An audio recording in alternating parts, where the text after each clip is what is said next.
Thank you for joining Analytics Today, a podcast series that focuses on AI, data and analytics, and latest trends in the AI world. And I'm your co-host, Dr. Jeremy Roberts. And with me always is Samir Khan. Hey, Samir, how you doing? Hey, Jeremy, how are you? It's been a while. It's been a while. I think we took a hiatus for a while. Really just took a break, or like a little refresh. Let the world figure itself out a little bit. Mm-hmm. Let things settle down before we came back, and now I think we're refreshed and ready to go, starting with a revival of the Analytics Today podcast. So I'm excited about this. That's exciting. Yeah, it's been a very different year, especially when it comes to AI, digital and data. A lot has changed. So it also Definitely gave us some time to go back into our own ventures and start spending time and getting the knowledge, working with people in different avenues. It's been an exciting year, and here we are. Every year we have this is our kind of feather in the hat podcast where we talk about what's going to happen next year, right? Is that what we're going to do today, Jeremy? Yeah, I think today, it's going to be a cool one. I mean, and I think what we're going to do is we're going to preemptively talk about 2026. And when you look at the news, when you look at everything that's going on, you talk about data trends, digital trends, and AI, and what's happening with the next big things in AI. And what we want to do today is bring you something. And the topic today, we're calling this the 2026 Digital AI and Data Trends. So what's next in the intelligent enterprise? And when I look at the list that Samir and I have come up with, we have 10 things that we want to talk about today. So we're going to go through that list frequently. So let's go ahead and get started. So number one. So this is the idea that we're going to call this agentic AI and autonomous agents. So real fast before we have Samir describe it, if you're not familiar with AI agents, if you're a ChatGPT user, when you saw ChatGPT 5 come out, they had this little prompt on there that said, hey, would you like to set up your agent? Right? And all these new AI features are talking about agents. So I guess the first question, Samir, is when you're talking about like delegating your tasks to an AI, it's like having your own AI butler. What does this mean? What is an agentic AI and an autonomous agent? Yeah, right now, since 2023, when Gen AI became mainstream and LLMs became mainstream and we started using it, there has been a lot of progress in terms of how we do better prompting, right? It's all about prompting.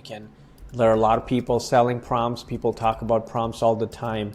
But when you translate that into an actual completing the action, how do you translate that, right? So that's the equation that agents fill in. Think about agent as your sidekick, your intern, your contract employee, like or your executive anyone. assistant, right? That books meetings for you. Exactly. It's one of your assistant. It's one of your part of your team, and they execute specific tasks. And you have to make sure that the tasks are provided them directly and very cleanly. And how do you do that? You do that with prompts. So these agents, they are going to use your prompts and instructions. If this agent need to perform a multi-platform action, like let's say if you are an email and you want the agent to read a PDF document that is hosted on your Adobe Drive or your Google Drive, then they can go there, read the document, and then create an email for you and send an email. That's just one example of how these agents works. And some of the popular agents that we have in our industry, like Salesforce Einstein Copilot is one of them that performs a lot of action for the salespeople. Microsoft Copilot is the other one, where companies are using these agents to perform a lot of activities within their organization. So that's basically in a nutshell how agents work. Yeah, and I think some people are trying to think, I wonder what I could do. I mean, I think another one is, let's say you have meetings and you have your AI agent record your meeting. After that, what you could ask it to do is say, do a summary. After you have that summary, go ahead and take the full recording of it and the summary and drop it into my file, right? Throw it into this very specific folder and use a taxonomy to say, I want it, named this with this date and this time, and I want you to say what person it is so I can track it, right? And then after that, I want you to send me an email, and I want you to send everybody else on there an email of the summary and their action items. So if I was given an action item, send me an email with my action items, and then send the other people emails for their action items. For theirs, then maybe later on, do a follow-up. Maybe at the end of the week, do a follow-up. It's like, hey, did you do your follow-up? And that's really what we see as like an agent. It's something to where you set up very specific tasks. And I think the difference here, Samir, is it's not that it's creating anything new. This is not an ideation agent, right? This is not something, this is like a task agent. Correct. Yeah, it's performing the actual task, like Jeremy was saying, that you can give specific instructions. And one example that I gave was email creation, right? Yeah. The other could be writing a content and publishing the content in social media, all from A to Z. You can create an agent like that. Or you have workflow in your organization all the way from initial conceptualization of ideas and to creating an architecture diagram and publishing that architecture diagram. So there's various things you do. One thing I want to call out is when you create these agents, there is a agent stack, if you may, that you need to be mindful of, which includes not only just the LLM that you're going to be using, but also your safety guardrails, because the agent needs to operate under a specific safe environment. So it's not hallucinating, it's not biasing. So there are debiasing techniques that you can apply to these agents. So they're basically grounded, meaning they're not creating content on their own. They're working on the content that you have created for them. And then there has to be a human oversight for all these agents. So you can from time to time check, because if you're creating an agent to generate customer invoices, then you want to make sure that the invoices are done correctly and they're pulling the right information. Or if there's an insurance agent that you're trying to replicate, making sure that you're following the insurance protocols, and same for healthcare as well. So I think what we're going to do with each of these, we're going to describe it, and then we're going to talk quickly about what the big opportunity is, but then we're going to talk about the caution. Because with anything, especially with AI, there's a caution. So I think one of the opportunities here is, we call this, like, I think Samir's named it as this massive productivity unlock, right? It's like you can all of a sudden have all these things, massive productivity, like all these different automations that you can do, and you're unlocking this capability to do so many different things. And I think what it also does is it keeps you from having to hire more people to scale. And I hate to say you're taking away jobs, but the thing is, these are mundane jobs, right? These are basic agent jobs, right? Like things that anybody could really do.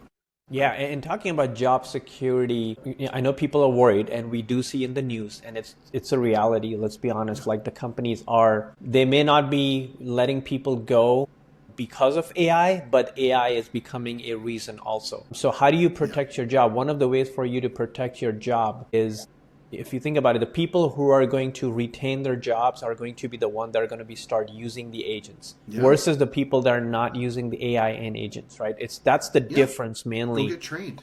Go get certified. Exactly. Go to YouTube. There's hundreds of YouTube videos out there to train you on how to build your own AI agent. Also, if you don't know how to do it, actually just go to the AI and ask it how to train you. Ask it to train you on how to use it. People don't realize that. You can actually go to the AI and say, can you teach me how to create a prompt? Can you teach me how to automate something? Can you be my agent? So, I would say one quick plug in there. So I have a newsletter that I write in detail exactly on the topic, training people, especially who are in a professional environment. So it's solvewithai.substack.com. If you're interested in learning more how to build prompt AI strategy, AI techniques, you can go to my newsletter, solvewithai.substack.com. Yeah. Before we go to number 2, caution is trust, right? Governance and rogue agent scenario. So what is a rogue agent, right? What is that rogue agent? Yeah, rogue agent is if you create a whole bunch of agents and you forgot that, hey, these are the agents that you created and they're performing the actions on your behalf. They're not going to stop. They'll continue to perform unless obviously there's an issue with an API integration. Yeah. Right. Or now there's also a lot of banter happening on the cybersecurity world, whereas anyone could create these agents and they could fish into your organization and start acting as an agent in your organization. So basically leaking in the prompt within your infrastructure, and this prompt creates an agent and that agent runs all the activities on its own. That is always going to be a danger because now you're expanding your threat surface. So typically your threat surface is like, you start with a disconnected system, so you're not connected to the internet, your threat surface is smaller. You connect to the internet, you expand it. Now you add cloud computing, you're expanding it further. Now you're adding agents, you're expanding it even further because now you're allowing more areas that are vulnerable they're making your infrastructure vulnerable. So always think about like how do you protect yourself from these rogue agents. I love that. With that said, let's go to number 2.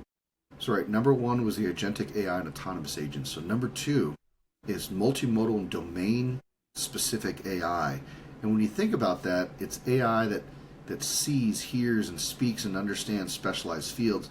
Think of this as like AI specific to your department or AI specific to your team or an industry. Now let's continue on with that conversation talking about, this is something to where you could have something that's rogue that's working for your team. You set it up for your team or your department, and it's specific to listen to key words and key conversations and act on your behalf. Is that kind of what we're talking about here? Yeah, it's definitely that. And in addition to that, there are two parts to it. So when you think about multimodal capabilities, so multimodal capabilities is when your agent is able to perform multiple tasks at the same time. Like, for example, reviewing a PDF document, analyzing an image file, understanding the full video that you uploaded. So in a typical organization, you have so many different types of content, like videos from your leadership team. You also have tons and tons of SharePoint documents, and then you have documents in Google Drive. You also have images of diagrams and flowcharts and all of that good stuff. As the LLMs are evolving, they now have the capability to analyze all of that in the same time. So let's say if you're going to go to a meeting, you upload a PDF document that's like a 90-page report, and you also have a video from maybe the country leader or country manager. And then you, at the same time, you have an architectural diagram. And in the meeting, you're asked to present the findings and the next steps and strategy. You can put all of that into a ChatGPT-like platform within your organization and then analyze it and give you 5 points that you need from all of this composite. Versus before, what used to happen is you can analyze only one document or one type of document at the same time. Now you can combine them. So that's multimodal. In the domain-specific advantage, so when I always talk about creating your AI moat, AI is democratizing. So the AI is being democratized. Everyone has access to it. So it's not like something different. Where you create a moat is with your data, with your knowledge. And I was talking to a company that does a very specific area in the insurance space, and they are creating their moat because they have 17 years of documentation on how to do their particular practice. So imagine like taking all the documents and then now building an AI agent that becomes their competitive advantage that no one has, because that data is unique to them. Similarly, if you're in the healthcare organization, if you have a very unique data set, if you have a unique network of people, that can become your competitive moat that no one can copy, even though they can create an agent, but they cannot create one like yours because you have that competitive moat. And there are many different examples of that, like Salesforce is building on Copilot, as I mentioned earlier. There are tax-related agents that are built based on the data that the company has over time. I like that. I think what you have to understand is, and for those of us that are thinking, I kind of get that, but I don't. Think of it like this. You have a kid who hasn't done their book report for the whole summer, and, they had to read that 200-page book, and then they had to watch a few videos, and they needed to summarize. You can throw it in there, and within about 10 minutes, you can get the full summary of their book report. Write up the book report so they can go do the presentation so they don't fail their summer reading. I mean, don't do that. Make your kid read their book. I'm just saying, it's that way of being able to take very large things. And I want to make sure that everybody understands when we use acronyms. When Samir says the term LLM, these are large language models. And so let's make sure that our audience, Samir, they really understand what an LLM is, or a large language model. So what does that mean? Does that mean they're just taking data and feeding it? Is it just like the teaching part? Or what is it? Or is it just taking random things and trying to find similarities within the data? Yeah, very simply put, LLMs are processing a larger set of unstructured data, right? So if you think about it, most of the time when you're processing, previously in the machine learning examples, when you are inputting a specific set of the data, like one data science project among many that I did was we collected the data from weather, we collected customer pattern, buying behavior, demographics, and then we put that into a model. We built that machine learning model, and the output of the model was propensity, like which one of these customers will respond to a specific marketing messaging and campaign. So that is one example of it. Now, what large language model is doing is looking at vast amount of data, like hundreds of terabytes of data, and it's providing you insights in a natural language format. So that's basically what an LLM is doing. Very cool. Okay. So let's move on from that one. So the first one we had was agentic AI and autonomous agents. Second one was multimodal and specific AI. So when we talk about number three comes into something you guys probably been hearing on the news. It's around AI infrastructure and supercomputing platforms. And we think about these supercomputing platforms, the number one player that's in there is like NVIDIA, right? NVIDIA, you always hear about AWS, you hear about all these big companies with their supercomputing chips, right, that are worth, hundreds of thousands of dollars and millions of dollars, and they're building out these infrastructures, and it's like the new arms race, right? It's like the new race for data. And it's not really finding the smartest people, it's finding, GPUs, right? So let's talk about this one real fast. So when we talk about this, Samir, you mentioned the idea of like the rise of the AI factory, right? So what does this really mean? It's like, is it the rise to build these infrastructures quickly, or is it to build the infrastructure and then train it on a specific AI? What are we talking about here?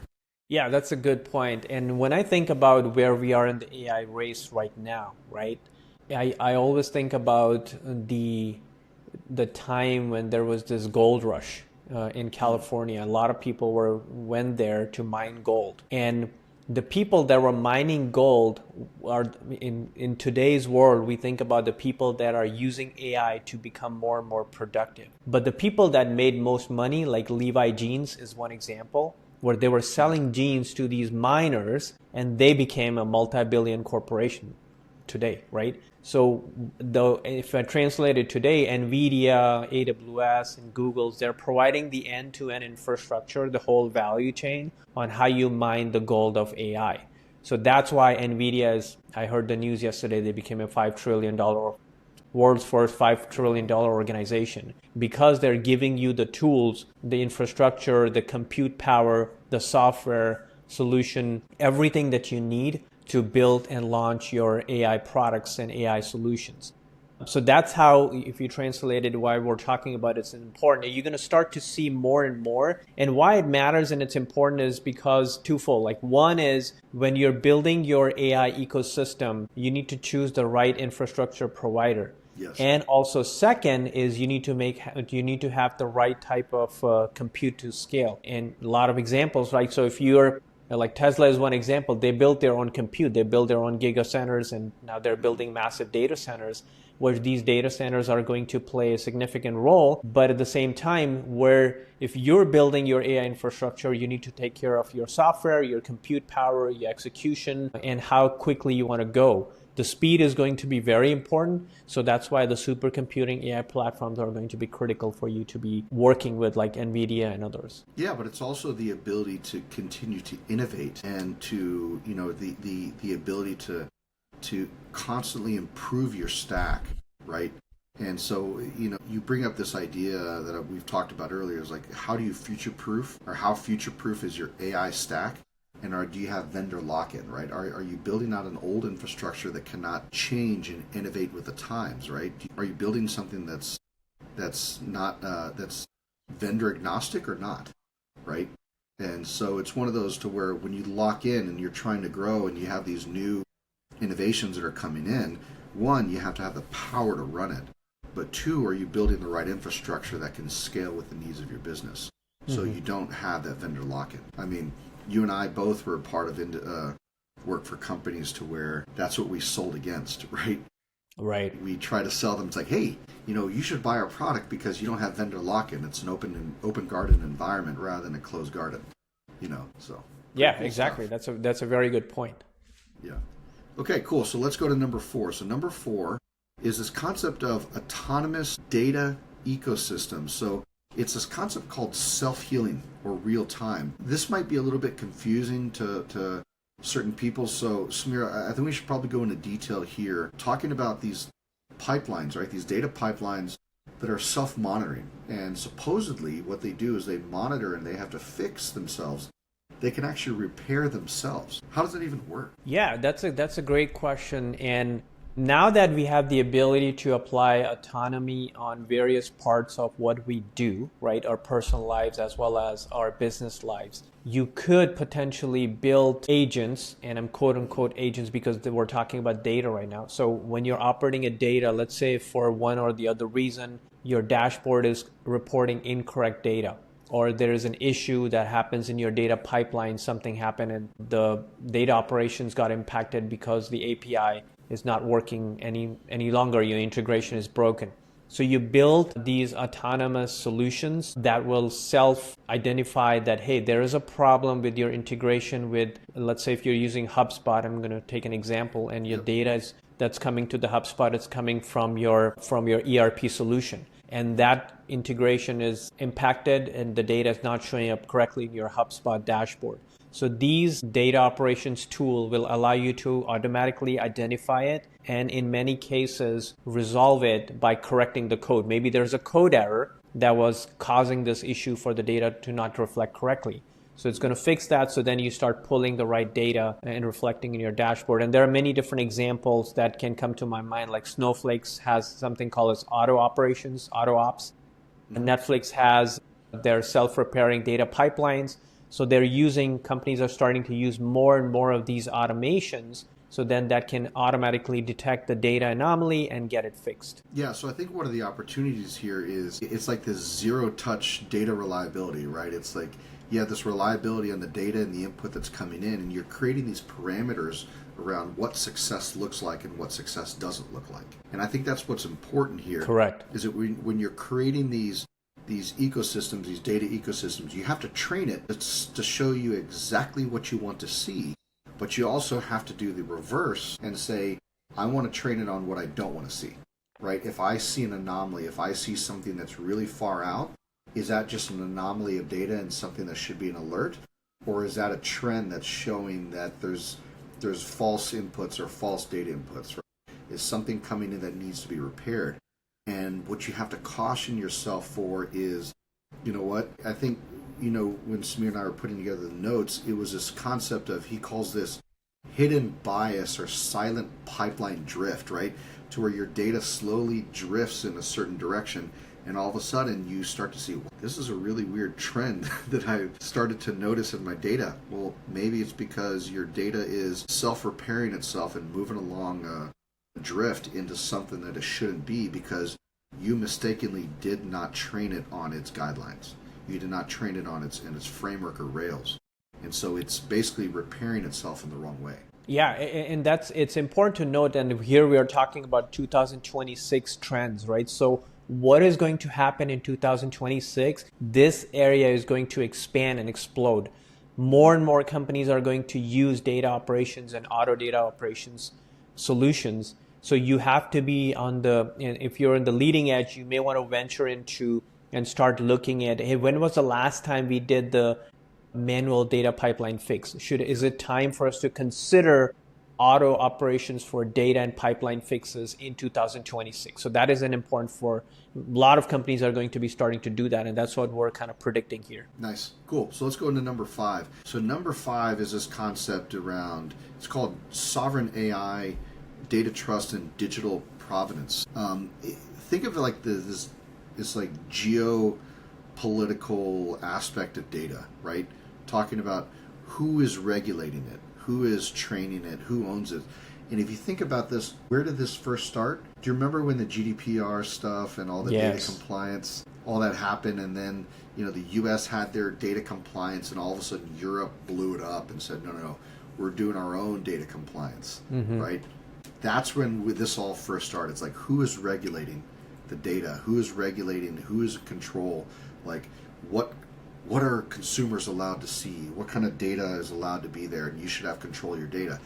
Now that AI is taken over, right, and AI is coming to to the mainstream, it's now around this idea of like, who regulates AI? Is it country specific? Is it is it this geopolitical fight? There's things going on in Europe. There's things going on in India. There's a lot of things going on. So let's talk about that, like these national AI brands. Yeah, that's a good point. And what we're predicting here is more and more sovereignty over AI is going to come out of this, right? So countries, companies, and industries, they're going to build these sovereign AI for their specific use case. And a great example could be the European Union could say, hey, this LLM is approved by European Union because it follows the guidelines, which the new AI laws that the European Union has launched and that is going into reflection very early next year. Similarly, countries like India, they're creating their own laws. China has its own guardrail around AI and LLM they can use. So every country or regions are developing their own quote unquote AI solutions that will be kind of stamped with a government approval or legal entity approval that is approved for you to be using this particular AI in the solution. And the reason why they're doing that is because AI is becoming a commodity. Like everyone has AI. So there's very soon, I know like right now, there's still a lot of people don't know what AI is. They're starting to use it. But very soon people will start using AI as, like your toothbrush that you do every day, right? Exactly. So yeah, and then so what happens then is we will have countries and legal entities will come and say, hey, I want to protect my people from any AI that's out there because it could be dangerous. So then we need to create something that is specifically designed for our country. So the made in region AI is what we're predicting here is going to start happening very soon. I think another prediction, and if you think of an analogy, the first analogy is, what is it going to be if every country has its own compliance and regulation? How are they going to be able to communicate with each other or to be able to pass data and there's compliance across countries? And think of it as like the new NAFTA, right? The North American Free Trade Agreement, where you'd be able to trade free between U.S., Mexico, and Canada back in the day, right? And it's all messed up now, but it's one of those things to where that's going to be the new trade alliance. The new trade alliance is going to be like that global trust that goes from country to country, and how that compliance and data compliance is passed over from country to country because the AI rules and regulations are going to be different. If you're a company that has a footprint in the U.S., but then you also have a footprint in APAC, though, you have to understand how your data and your customer data is going to be able to be transferable back and forth, and that's going to be a big deal. That's going to be a big fight. Absolutely. Yeah, cool. So let's go to number 6. So next is this AI augmented workforce. So we talked about jobs disappearing. The question comes up is like, hey, whose job is going to go? Whose job is either going to disappear, or whose job is going to transform, or whose job is it going to be to manage this AI and so on. So it's this collaboration. We're not talking about Skynet just yet. Skynet hasn't taken over yet, but we're talking about this concept of human and machine collaboration that's reshaping jobs.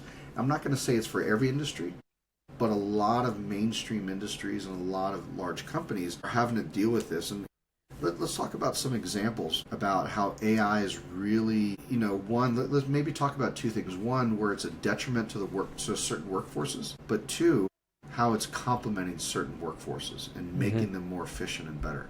So which one do you want to start with? Yeah, let's talk about the one that's complementing, right? So today, there's a lot of things, and me personally, I can give an example. In my personal lives as well as a work life, there are a lot of things that I did manually. Like, for example, if we're creating a very detailed newsletter, article, or blog post, prior to this, there was a lot of research that involved where I have to manually search for specific keywords on Google and find those articles and then read those articles and jot down the points that I want to cover in my newsletter post. Now I have I use ChatGPT Atlas that has an agent functionality. I provide the topic, it does the research for me, it provides the information. It can also write the content. I personally like to write my own content, but it gives me everything that I need to go create a really, really thoughtful, that is very detailed and very well researched. So it's saving me a significant amount of time. Similarly for corporations, where these agents are playing significant role, where if you think about it, the employees were spending a lot of time on grunt work, like compiling a document, doing the research, preparing the email, preparing the PowerPoint, and less time on brainstorming, strategy, governance, alignment, like networking. So those are the things that are truly what humans are made to do, is what AI is starting to reduce. So AI is allowing you to do that. And then you can focus on the things that you're really good at. And then I feel like it is taking us back on the days where there was no computer, right? There was no technology, where we spent a lot of time networking and meeting people and brainstorming and doing all these strategic stuff that we are pretty much reduced doing because we focus so much on getting things done within the technology. AI is changing that. And the prediction here is in future is going to be more and more of like hands off from technological standpoint, and bringing in your human intelligence, your human skill into the mix. So the automation is creating more human interaction. So it's kind of a converse. I love that. So on the other side of that, when we talk about industries where AI is going to take jobs, or AI is reducing the workforce, the top three that I've looked at were, one is administrative, routine tasks like data entry, scheduling, something we've already spoken about in the first five, right? The second one is customer service. So these AI-powered chatbots, handling large volumes of customer inquiries and support requests that are going in and saying, hey, press 1 for this. No, you don't need to press 1 anymore. You can just use natural language and either speak, and it picks in those keywords and it responds, or you can do it within a chat. And the third one is really manufacturing, right? Robotics and AI and production lines, about quality control, replacing manual labor. And when you think about other industries that are really going into, and you're like, finance. So right now, what it's also looking at is fraud detection, risk assessment, finance customer support. So really, you actually can use a lot of data science and data technology to be able to push those, those finance AI agents. Another one's retail, right? Most people aren't really wanting to go into stores.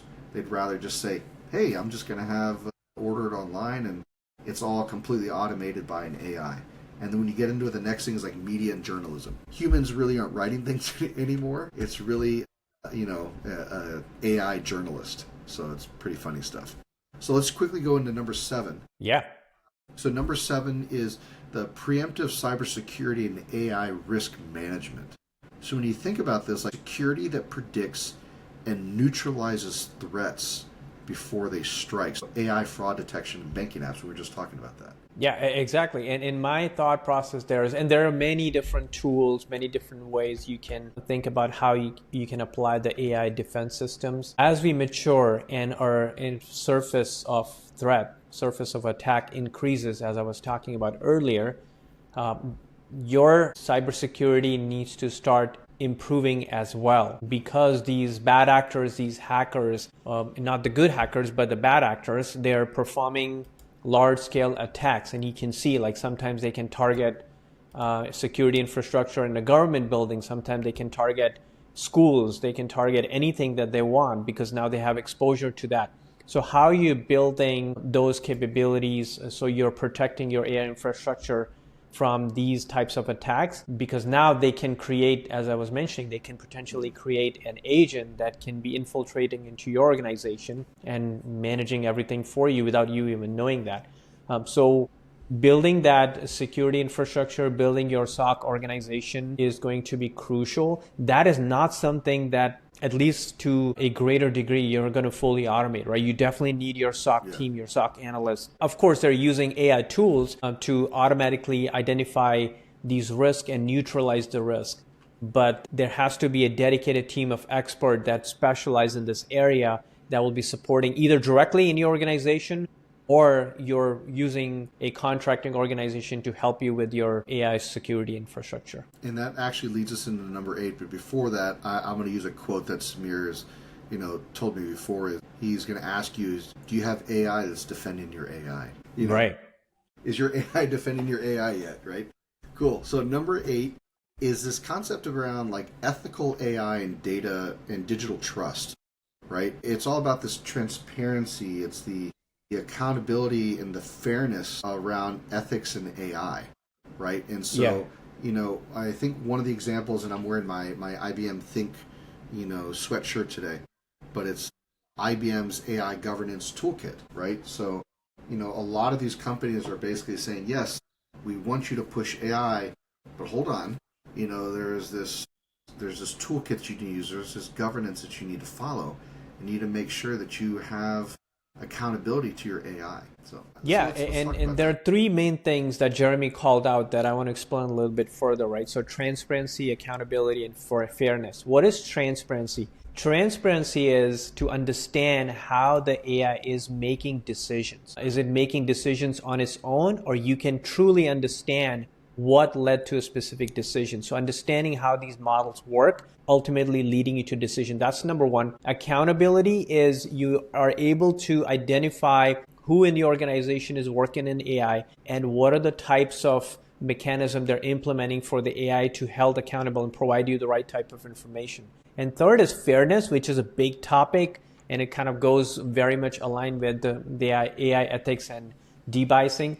So fairness is the model fair? So there are many examples where you can see that the AI has gone in a direction that it was not supposed to do. For example, Amazon was launching an AI-based hiring system back in 2018 and 19. And apparently Amazon was using the data that was male-dominated data for hiring, which means the model automatically recommended the males over females, even though they were equal in qualification and experience. And thankfully, Amazon scrapped that program, so they didn't necessarily launch it. It was just in pilot. So that's just one example of how AI can use this data, which is already biased data. We're human beings, we're biased inherently.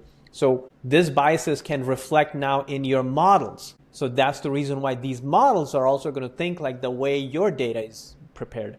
So how do you debias the data? And there are many different tools that are available, like IBM's AI governance toolkits. Apple also have a privacy first machine learning model. And there are several tools like TrueLens that are open source that you can use for debiasing. So make sure that the more emphasis is going to be on ethical AI and building that digital trust, because once you break that trust, it's gone, right? It's not going to be something easy to create a trust with your audience. And I think something that Samir's told me before, and we're talking about, when you have ethical AI within your company, his first question was, do you just have a slide deck that talks about, here are the parameters around ethical AI, or do you actually have an AI ethics board? Do you actually have, a committee or AI ethics committee within your company that oversees all the different use of AI?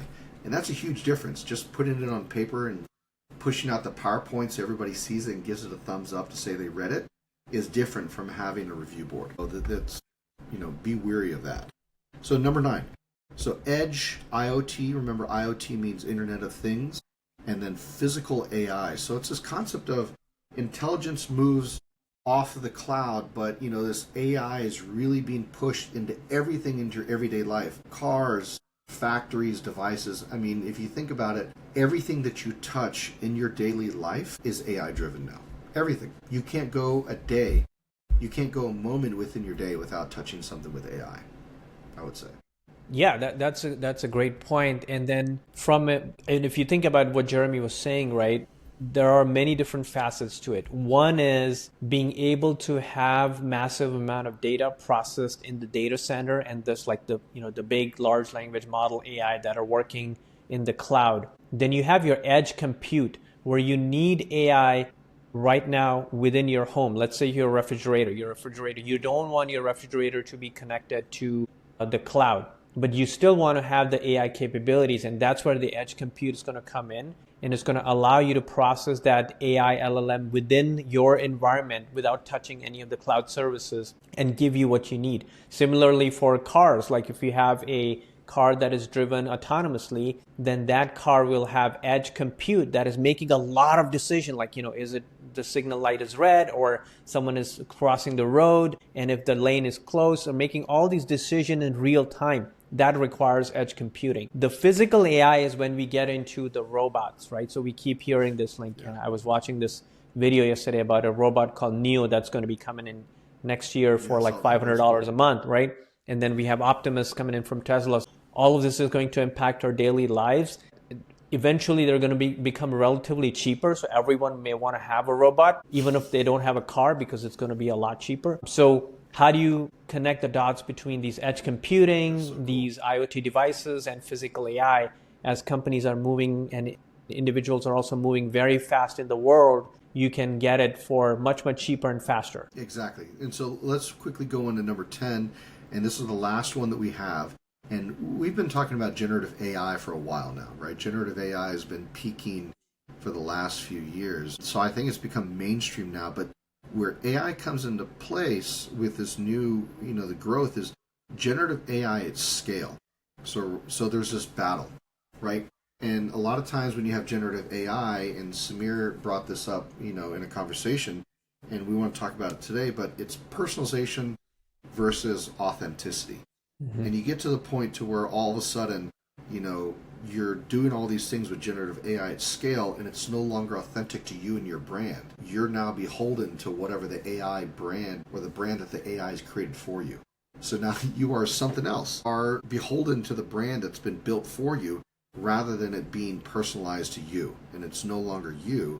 It's what generative AI tells you you are. Yeah, and that's a good point you brought up, because there is a huge battle going on between the AI created contents and videos versus the authentic videos, right? So AI could replicate very soon. Now it does, but it's not like 100% accurate. I've seen some spoof campaigns from like a company CEO coming in saying, hey, I'm doing a funding round. Can you fund me? Here's the barcode. Go scan it and give me some Ethereum. So those are all scams, right? So how do we protect it and make sure that the authenticity is there? There are many ways to do it. So there are watermarking that's starting to happen, especially if a corporate produce videos. If you have a CEO or a leadership team that are producing videos and you're publishing, those need to be watermarked, and these watermarks are identifiable, and that builds the trust that it has originated from the company. And there are other ways where you can use, like I remember an example where I don't know if it was a Netflix or someone else, they used their corporate CEO, created Zoom's CEO, he created a AI-driven video, and people, like 50% of the people hated it because they didn't like that it was not authentic, and then 50% liked it. So how do you balance that? Sensing your audience, who you're talking to, is important. Now, obviously, there are benefits of AI video where you can launch a video and then at the same time, the whole world will be able to access it in their own language. That's how you can use AI. But then sensing your audience in the corporation, are they going to be receptive for some video like this that's created by AI, or they're more concerned about you as a personality sharing that video? It's very important. So keeping that in mind is going to be crucial as we start to move into generative AI by scale. Yeah, and so I would say watch out for the deep fakes, watch out for the fatigue and trust and issues. So this has been fantastic. So we have 10 things here, and this has been a great session today for 2026 digital AI and data trends, and really what's next in the intelligent enterprise. Samir and I want to thank you again for being loyal listeners. We've been doing this now for a decade, and we've definitely evolved in time in the same way that technology has evolved. And so we're excited to have you all back, and we're excited to bring on more guests too. Thank you all again for being loyal listeners. And you got anything else, Samir? That's it. Thank you. Fantastic. We'll see you guys soon, and thanks again. Talk soon. Thank you.